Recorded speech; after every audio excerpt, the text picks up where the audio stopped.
নারী হয়ে নারীর বিরুদ্ধে ভিডিও দেওয়াটা বন্ধ কর। অসভ্য বেয়াদব নারী কোথাকার।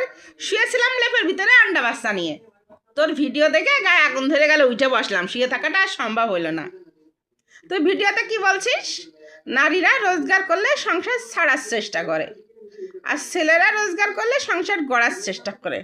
তা আগে তোকে বলি, অসভ্য বেয়াদব নারী, তুই যদি নারী হয়ে নারীকেই সম্মান করতে না পারিস, তাহলে এই পুরুষ সাজিত সমাজের পুরুষরা তোকে কি করে সম্মান করবে? তোরা তো পুরুষরা একটা দোষ করলেই পুরো পুরুষ জাতি তুলে নিয়ে কথা বলা শুরু করে দিস। আর তোর মতো আরো অনেক মহিলা কন্টেন্ট ক্রিয়েটার আছে, ইদানিং দেখছি নারী হয়ে নারীর বিরুদ্ধে বিভিন্ন কথা বলে ভিডিও দিস। তা তোদের ভাইরাল হওয়ার এতই নেশা যে নারী হয়ে নারীর বিরুদ্ধে ভিডিও দিতে হবে? নিজেদেরকে আগে সম্মান করতে শিখ, তারপরে অন্যের কাছে সম্মান আশা করিস। আর নারীরা রোজগার করে বলেই সংসার ছাড়ে না। নারীরা সংসার ছাড়ে কখন জানিস?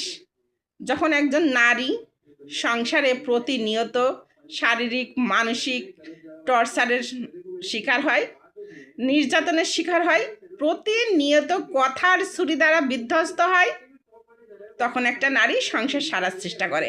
আমাদের সমাজে এমন অসংখ্য নারী আছে যারা স্বামীর সাথে সাথে জব করছে, এবং বর্তমানে এমন অনেক নারী আছে যারা উদ্যোক্তা, স্বামীর থেকে বহু বহু গুণ আর্নিং করছে। তবুও তারা কি করছে? স্বামীকে নিয়ে, সন্তানকে নিয়ে পরিপাটিভাবে সুস্থ সুন্দরভাবে সংসারটা করে যাচ্ছে।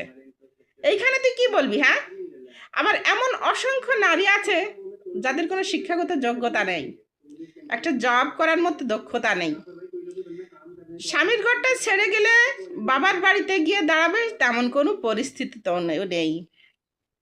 স্বামীর ঘরটা ছেড়ে যাওয়ার পর কি খাবে, কি পরবে, কোথায় থাকবে, তেমন কোনো ব্যবস্থা নেই, কোনো নিশ্চয়তা নেই। তারপরেও সেই নারীটা সংসার সেরে যাচ্ছে কেন জানিস? ও সংসারে প্রতিনিয়ত শারীরিক মানসিক নির্যাতনের শিকার হচ্ছে, প্রতিনিয়ত কথা ছুরি দ্বারা বিধ্বস্ত হচ্ছে, সেই জন্য সংসারটা ছেড়ে যাচ্ছে। একজন নারী যখন সংসার করতে আসে, সংসার ছাড়ার চিন্তা করে আসে না, সংসারটা গড়ার চিন্তা করে, সংসারটা করার চিন্তা করেই সংসার করতে আসে। একজন নারী তখনই সংসার ছাড়তে বাধ্য হয় যখন তার আর কোনো পথ থাকে না, দেয়ালে পিঠটা ঠেকে যায়। তখন আর একটাই মাত্র পথ খোলা থাকে, হয় ধুকে ধুকে ওই সংসারে মরতে হবে, না হলে সংসারটা ছেড়ে গিয়ে বাঁচতে হবে। এমন পরিস্থিতিতেই একজন নারী সংসার ছাড়ার চিন্তা করে, রোজগার করে বলে নাই, বুঝেছিস বেয়াদব নারী? আচ্ছা, তোকে তো